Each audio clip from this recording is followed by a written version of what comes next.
Minna, bienvenue dans cet unboxing de la 3ème version de la figurine de Son Goku Super Saiyan, issue de la 8ème série FES de Banpresto et tirée d'une image d'un des plus grands illustrateurs de la série.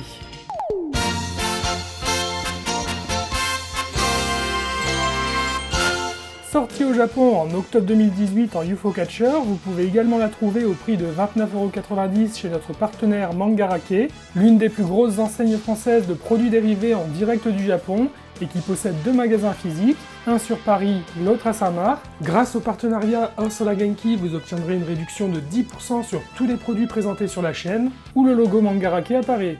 Il vous suffit de vous présenter en caisse avec le code magique Genki Mandarke. Cette figurine est issue de la 8ème série de la gamme FES de Banpresto, centrée uniquement sur le personnage de Goku dans ses formes variées, et sculptée par Hiroyuki Nakazawa, dont nous avons déjà vu précédemment sur la chaîne une très belle réalisation de Goku en Super Saiyan 3.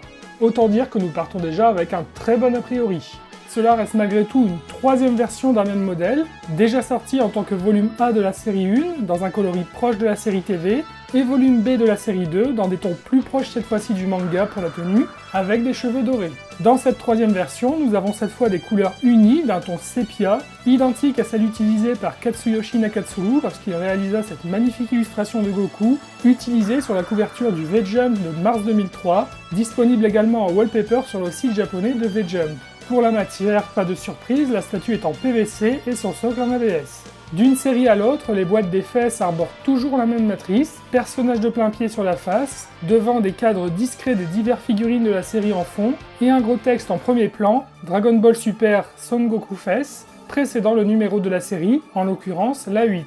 Enfin les logos Dragon Ball Super, ainsi que Banpresto et Crane King. Sur le côté gauche, la figurine est présente sous le même angle que celle de la face, mais jouant sur les effets de lumière en arrière-plan. Sur le côté droit, nous avons la reprise des cadres de la face, mais cette fois en luminosité normale, avec un encart texte précisant que cette série est destinée aux fans de Goku, et un dernier cadre en bas avec les informations sur le sculpteur, Nakazawa-san. Au dos, la boîte est séparée en 2 parties, présentant les 2 modèles de cette série 8, Goku en version Ultra Instinct volume A, et la figurine que je vous présente en volume B, Son Goku Super Saiyan. En dessous, nous avons les mentions légales japonaises, ainsi que quelques infos techniques.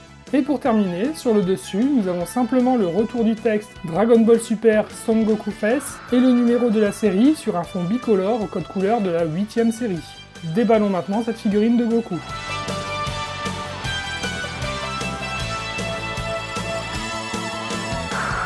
Un seul blister est présent dans le carton, nous retrouvons 4 éléments à l'intérieur.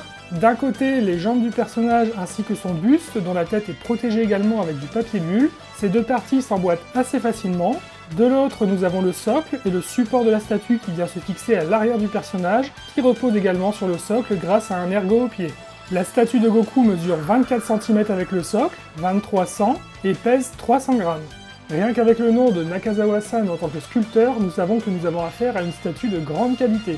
Le réalisme du dogi, notamment dans les plis, est impressionnant. Nakazawa-san a réussi à faire transparaître les détails de l'illustration d'origine de Nakatsuru-san dans sa sculpture, tout en corrigeant certains petits défauts comme la taille trop importante de l'entrejambe ou encore l'angle de la botte. Le visage n'est pas en reste, aussi expressif que l'illustration d'origine, les yeux et bouche bien détaillés et des cheveux au mouvement naturel compte tenu de sa position. Au premier abord, on pourrait croire que la figurine ne s'apprécie que sous un seul angle, mais il n'en est rien.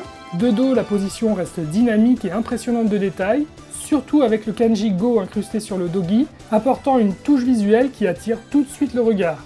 Vue de côté, la position est très longiligne, mais n'en reste pas moins intéressante pour mesurer le travail de profondeur du modèle, permettant d'apprécier la courbure du dos, mais aussi de la jambe, ou encore le détaillage des mains, apportant une toute autre mise en valeur du personnage. Pour conclure, ce Goku est une très grande réussite. La magnifique illustration de Nakatsuru-san a pris vie dans cette sculpture de Nakazawa-san, c'est un réel plaisir des yeux. Quant au choix de la couleur, celui-ci se fera selon vos appréciations personnelles. Personnellement, j'ai un petit faible pour cette dernière version au coloris peu courant, à vous de voir. Cet unboxing se termine ici, je vous invite à liker et partager la vidéo pour me soutenir. Les commentaires sont également les bienvenus et n'oubliez pas de vous inscrire sur la chaîne afin de ne louper aucune de mes prochaines vidéos. Et retrouvez-moi également sur Facebook et Twitter sur les pages Osola Genki. A bientôt dans une prochaine vidéo, matane!